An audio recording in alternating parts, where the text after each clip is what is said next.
ಏನತ್ತೆ ಇದು? 2 ಕಪ್ಪನ್ನು ಕೂಡ ನಿಮ್ಮಿಂದ ಸರಿಯಾಗಿ ಹಿಡ್ಕೊಳಕ್ಕಾಗೋದಿಲ್ವಾ? ನೋಡಿ ಏನ್ ಮಾಡಿಟ್ಟಿದ್ದೀರಾ? ಅಯ್ಯೋ ನನ್ಗಂತೂ ಸುಸ್ತಾಗಿದೆ. ಸಾವಿತ್ರಿಯನ್ನು ಅವಳ ಸೊಸೆ ಪುನಃ ಇವತ್ತು ಬೈತಾ ಇದ್ಲು. ಅವರಿಬ್ರು ನಡುವೆ ಈ ರೀತಿ ನಡೆಯೋದು ಇದು ಮೊದಲನೇ ಸಲ ಅಲ್ಲ. ದಿನ ಅವ್ರ ಸೊಸೆ ಏನಾದ್ರೂ ಹೇಳ್ತಾನೆ ಇದ್ಲು. ಗಂಡ ಹೋದ್ಮೇಲೆ ಸಾವಿತ್ರಿ ದೇವಿ ತುಂಬಾ ಕಷ್ಟದಿಂದ ಅವರ ಒಬ್ನೇ ಒಬ್ಬ ಮಗನ್ನ ಬೆಳೆಸಿದ್ರು. ಅವರು ತುಂಬಾ ಬಡವರಾಗಿದ್ರು. ರವಿಗೆ ಕೊಡ್ಸೋದ್ರಲ್ಲಿ ಅವ್ರು ಯಾವ ಕಮ್ಮಿನೂ ಇಟ್ಟಿರ್ಲಿಲ್ಲ. ಅವನನ್ನು ಆ ಸಿಟಿಯಲ್ಲಿದ್ದ ದೊಡ್ಡ ಸ್ಕೂಲಲ್ಲಿ ಸೇರಿಸಿದ್ರು. ಸ್ಕೂಲ್ ಮುಗಿದ್ಮೇಲೆ ರವಿಯನ್ನು ಕಾಲೇಜಲ್ಲಿ ಸೇರ್ಸೋದಕ್ಕೆ ಅವರು ತುಂಬಾ ಕಷ್ಟಪಟ್ಟಿದ್ರು. ಅವರು ತುಂಬಾ ಕಷ್ಟದಿಂದ ಹೇಗೂ ರವಿಯನ್ನು ಒಂದು ಕಾಲೇಜಲ್ಲಿ ಸೇರ್ಸಿದ್ರು. ಅವನ ಕಾಲೇಜ್ ಫೀಸ್ ಕಟ್ಟುವುದಕ್ಕೋಸ್ಕರ ಅವರು ದಿನ ಇಡೀ ಕೆಲಸ ಮಾಡ್ತಿದ್ರು. ಪಾಪ ಅವರಿಗೆ ತುಂಬಾ ವಯಸ್ಸಾಗಿತ್ತು.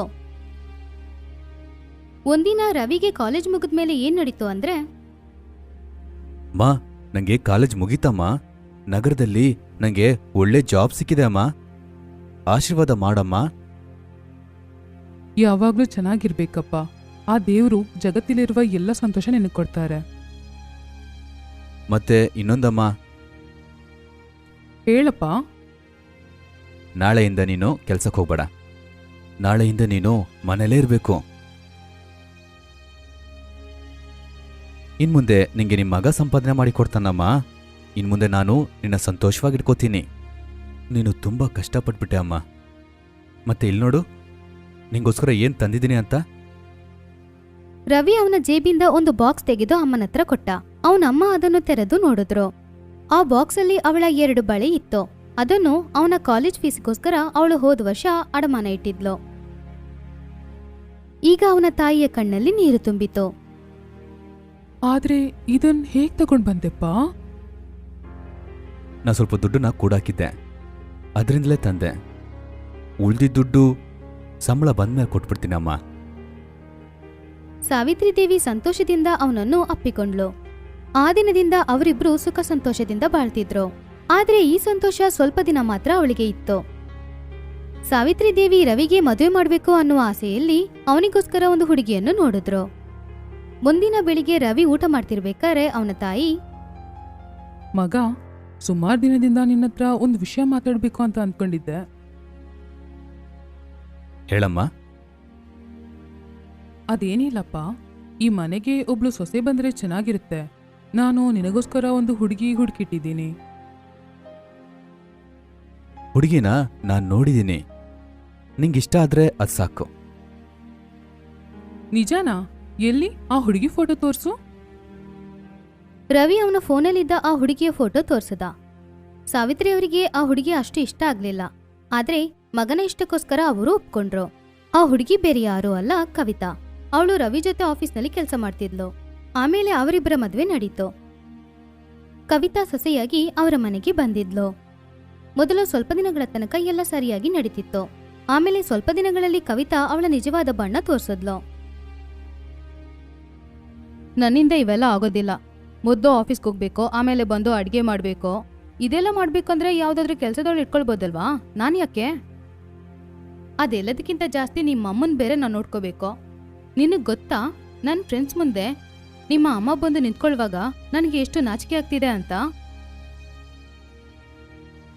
ನಮ್ಮ ಅಮ್ಮನ ಬಗ್ಗೆ ಮಾತಾಡಿದ್ರೆ ಮತ್ ಸರಿ ಇರಲ್ಲ. ನಂಗದು ಸ್ವಲ್ಪನೂ ಇಷ್ಟ ಆಗಲ್ಲ. ಹಾಗಾದ್ರೆ ನೀನ್ ನಿಮ್ಮ ಅಮ್ಮನ ಜೊತೆನೇ ಇರೋ. ನನ್ನಿಂದ ಈ ಕೆಲಸ ಎಲ್ಲ ಮಾಡಕ್ಕಾಗೋದಿಲ್ಲ. ಅಷ್ಟರಲ್ಲಿ ಅಲ್ಲಿ ಸಾವಿತ್ರಿ ದೇವಿ ಬಂದ್ಲು. ಕವಿತಾ ಹೇಳಿದ ಎಲ್ಲಾ ಮಾತು ಅವರ ಕಿವಿಯಲ್ಲಿ ಬಿತ್ತು. ಅರೆ ಸೊಸೆ, ಇದ್ರಲ್ಲಿ ಇಷ್ಟು ಕೋಪ ಮಾಡ್ಕೊಳ್ಳೋದಕ್ಕೆ ಏನ್ ವಿಷಯ ಇದೆ? ಕೆಲ್ಸ ಜಾಸ್ತಿ ಇದ್ರೆ ನನ್ನತ್ರ ಹೇಳ್ಬೋದಲ್ವಾ? ನಾನು ಹೇಗೂ ದಿನ ಇಡೀ ಸುಮ್ನೆ ಇದ್ದೀನಲ್ವಾ? ಅಮ್ಮ, ಆದ್ರೆ ಸಾವಿತ್ರಿ ರವಿಯನ್ನು ಸುಮ್ನೆ ಇರಕ್ ಕೇಳಿದ್ಲು. ಆ ದಿನದಿಂದ ಕವಿತಾ ಎಲ್ಲಾ ಕೆಲ್ಸನ ಅವ್ರ ಅತ್ತೆ ಹತ್ರ ಮಾಡ್ಸಿದ್ಲು. ಅವಳು ಅವರಿಗೆ ಯಾವ ಸಹಾಯನೂ ಮಾಡ್ತಿರ್ಲಿಲ್ಲ. ಸಾವಿತ್ರಿ ಅಡಿಗೆ ಕೆಲ್ಸ, ಮನೆ ಕೆಲ್ಸ, ಬಟ್ಟೆ ಒಗೆಯೋದು ಎಲ್ಲ ಕೆಲ್ಸ ಮಾಡ್ತಿದ್ರು. ಮನೆಯೊಳಗೆ ಯಾವ ಸಮಸ್ಯೆನೂ ಬರಬಾರ್ದು ಅನ್ನೋದಕ್ಕೋಸ್ಕರ ಸಾವಿತ್ರಿ ಮನೆ ಕೆಲ್ಸ ಎಲ್ಲ ಮಾಡ್ತಿದ್ರು. ಆದ್ರೆ ಅವರಿಗೆ ತುಂಬಾ ವಯಸ್ಸಾಗಿದ್ರಿಂದ ಎಲ್ಲ ಕೆಲ್ಸ ಸರಿಯಾಗಿ ಮಾಡಕ್ಕಾಗ್ಲಿಲ್ಲ.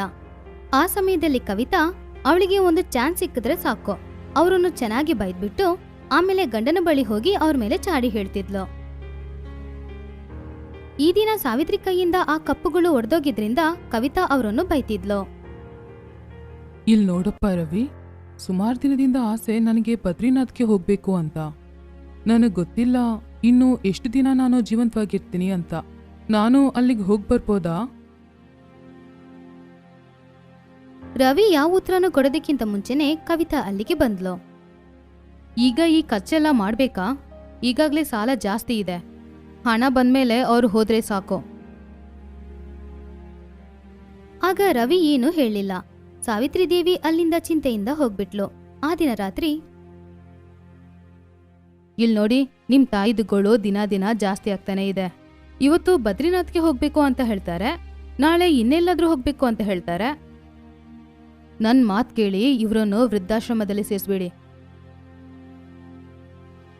ಅಲ್ಲಿ ಇವ್ರ ತರನೇ ಇರೋ ಜನರ ಜೊತೆ ಇವ್ರಿರ್ತಾರೆ. ಆಮೇಲೆ ಆ ವೃದ್ಧಾಶ್ರಮದಲ್ಲಿ ವರ್ಷಕ್ಕೊಂದ್ಸಲ ಎಲ್ಲಾದ್ರೂ ಕರ್ಕೊಂಡು ಹೋಗ್ತಾರೆ. ಈಗ ರವಿಗೂ ಕೂಡ ಇವರಿಬ್ಬರ ಜಗಳ ಸ್ವಲ್ಪನೂ ಇಷ್ಟ ಆಗ್ಲಿಲ್ಲ. ಅವನು ಅವಳು ಹೇಳಿದ ಮಾತಿಗೆ ಒಪ್ಕೊಂಡ. ಆಮೇಲೆ ಸ್ವಲ್ಪ ದಿನಗಳ ನಂತರ ಅವರಿಬ್ರು ಸಾವಿತ್ರಿ ದೇವಿಯನ್ನು ಅಲ್ಲಿ ಬಿಡೋದಕ್ಕೆ ಹೋದ್ರು. ಅವ್ರ ಕಾರ್ ಬರೋದನ್ನು ನೋಡಿ ಆ ಆಶ್ರಮದಲ್ಲಿದ್ದ ಸೆಕ್ಯೂರಿಟಿ ಅವನ್ ಚಾರಿಂದ ಎದ್ ನಿಂತ್ಕೊಂಡ. ಅರೆ ಸಾವಿತ್ರಿ ಮೇಡಮ್, ನೀವು ಖಂಡಿತ ಯಾರನ್ನ ನೋಡೋಕ್ ಬಂದಿರ್ಬೇಕು. ನಾ ಯಾರಂತ ಗೊತ್ತಾಯ್ತಾ? ನಾನೇ ರಘುವೀರ್. ಇದ್ರಕ್ಕಿಂತ ಮುಂಚೆ ಅನಾಥಾಶ್ರಮದಲ್ಲಿದ್ದಲ್ಲ, ನೆನ್ಪಿದ್ಯಾ? ಸಾವಿತ್ರಿ ದೇವಿ ಅವನ ಜೊತೆ ಸರಿಯಾಗಿ ಮಾತಾಡ್ಲಿಲ್ಲ. ಯಾಕೆಂದ್ರೆ ಅವಳು ಮೊದ್ಲೇ ಚಿಂತೆಯಲ್ಲಿದ್ಲು. ಅವಳು ಅವ್ರು ಕೇಳಿದ ಪ್ರಶ್ನೆಗೆ ಉತ್ತರ ಕೊಟ್ಬಿಟ್ಟು ಮುಂದೆ ಹೋದ್ಲು. ಅವನ್ ತಾಯಿಯನ್ನು ಆ ವೃದ್ಧಾಶ್ರಮದಲ್ಲಿ ಸೇರಿಸ್ಬಿಟ್ಟು ರವಿ ವಾಪಸ್ ಬಂದಾಗ ಪುನಃ ಆ ಸೆಕ್ಯೂರಿಟಿಯನ್ನು ನೋಡ್ದ. ಸಾವಿತ್ರಿ ಮೇಡಮ್ನ ಗೊತ್ತಾ? ಯಾಕೊತ್ತಿಲ್ಲ, ತುಂಬಾ ಪರಿಚಯ. 30 ವರ್ಷದ ಮುಂಚೆ ನಂಗೆ ಹೊಸ ನೌಕರಿ ಸಿಕ್ತು ನಗರದ ಅನಾಥಾಶ್ರಮದಲ್ಲಿ. ಸಾವಿತ್ರಿ ದೇವಿ ಅಲ್ಲಿ ಇರೋರಿಗೆ ದಾನ ಮಾಡೋದಿಕ್ಕೆ ಆವಾಗವಾಗ ಬರ್ತಾ ಇದ್ರು. ಒಂದ್ಸತಿ ಆ ಆಶ್ರಮದಲ್ಲಿ ಯಾವುದೋ ದೊಡ್ಡ ರೋಗ ಬಂದಿರೋ ಒಂದು ಮಗುವನ್ನ ಬಿಟ್ಟೋಗಿದ್ರು. ಪಾಪ ಮಗು. ಎಲ್ರೂ ಅನ್ಕೊಂಡ್ರು ಆ ಮಗು ಸತ್ತೇ ಹೋಗ್ಬಿಡುತ್ತಂತ. ಆದ್ರೆ ಸಾವಿತ್ರಿ ದೇವಿ ಅವರ ಎಲ್ಲಾ ಶ್ರಮವನ್ನ ಹಾಕಿ ಆ ಮಗುವನ್ನ ಗುಣಪಡಿಸ್ಬಿಟ್ರು. ಅವರ ಕೈಯಿಂದ ಸತ್ತೋಗ್ತಿದ್ದ ಆ ಮಗು ಬದುಕ್ಬಿಡ್ತು. ನಂತರ ಆ ಮಗುವನ್ನ ಅವರೇ ದತ್ತು ತಗೊಂಡ್ರು. ಯಾಕಂದ್ರೆ ಅವ್ರಿಗೆ ಸಂತಾನ ಭಾಗ್ಯ ಇರ್ಲಿಲ್ಲ. ಪಾಪ ಅವ್ರ ಗಂಡನೂ ಬೇಗ ತೀರ್ಕೊಂಡ್ರು. ರವಿ ಹಾಗೂ ಕವಿತಾ ಅವ್ರು ಹೇಳಿದ ಮಾತನ್ನು ಗಮನಿಸಿ ಕೇಳ್ತಿದ್ರು. ರವಿ ಈ ದಿನ ಏನ್ ಪಾಪ ಮಾಡಿದ್ದ ಅಂದ್ರೆ, ಅವನ ಮೇಲೆ ಪ್ರಾಣಕ್ಕಿಂತ ಹೆಚ್ಚಾಗಿ ಪ್ರೀತಿ ಇಟ್ಟಿದ್ದ ಅವನ ತಾಯಿಯನ್ನು ಒಂದು ವೃದ್ಧಾಶ್ರಮದಲ್ಲಿ ತಗೊಂಡ್ ಬಂದು ಸೇರಿಸಿದ್ದ. ಆಗ ಅವನಿಗೆ ಅವನ್ ಮಾಡಿದ ತಪ್ಪು ಅಂತ ಅರ್ಥ ಆಯ್ತು. ಅವನು ಪುನಃ ಒಳಗೆ ಹೋದ. ಎಲ್ಲಿಗೆ ಹೋಗ್ತಿದ್ದೀರಾ? ನಮ್ಮಮ್ಮನ ಕರ್ಕೊಂಬರಕ್ಕೆ. ಇಲ್ ನೋಡಿ, ಸಾಕು, ನಿನ್ ಡ್ರಾಮಾ ಜಾಸ್ತಿ ಆಯ್ತು. ನಮ್ಮಮ್ಮ ನನ್ ಬಿಟ್ಟು ಬೇರೆ ಎಲ್ಲೂ ಹೋಗಲ್ಲ, ನನ್ ಜೊತೆಗೆ ಇರ್ತಾಳೆ. ನಮ್ಮಮ್ಮಗೆ ಎಷ್ಟು ಕಷ್ಟ ಕೊಟ್ಟಲ್ಲ ನೀನು. ಇಲ್ಲ ಇಲ್ಲ, ನನ್ನನ್ನು ಕ್ಷಮಿಸ್ಬಿಡಿ. ನಾನು ಮಾಡಿದ ತಪ್ಪು. ಇನ್ಮುಂದೆ ನಾನು ಯಾವಾಗ್ಲೂ ಅವ್ರ ಹತ್ರ ಆ ರೀತಿ ನಡ್ಕೊಳ್ಳೋದಿಲ್ಲ. ಆಮೇಲೆ ಅವರಿಬ್ರು ಪುನಃ ಸಾವಿತ್ರಿ ದೇವಿಯನ್ನು ಮನೆಗೆ ಕರ್ಕೊಂಡ್ಬಂದ್ರು. ಆ ದಿನದಿಂದ ಸಾವಿತ್ರಿ ದೇವಿಯ ಜೀವನದಲ್ಲಿ ಸಂತೋಷ ಪುನಃ ವಾಪಸ್ ಬಂದಿತ್ತು. Best buddies. Hello friends. Thanks for watching this video. अगर आपको ये वीडियो पसंद आया है तो प्लीज लाइक, सब्सक्राइब, कमेंट्स करें इस वीडियो पर और हाँ, शेयर करना भी ना भूलें। और भी मजेदार वीडियो देखने के लिए नीचे दिए गए बेल आइकॉन को दबाएं। देखते रहिए बेस्ट बडीज।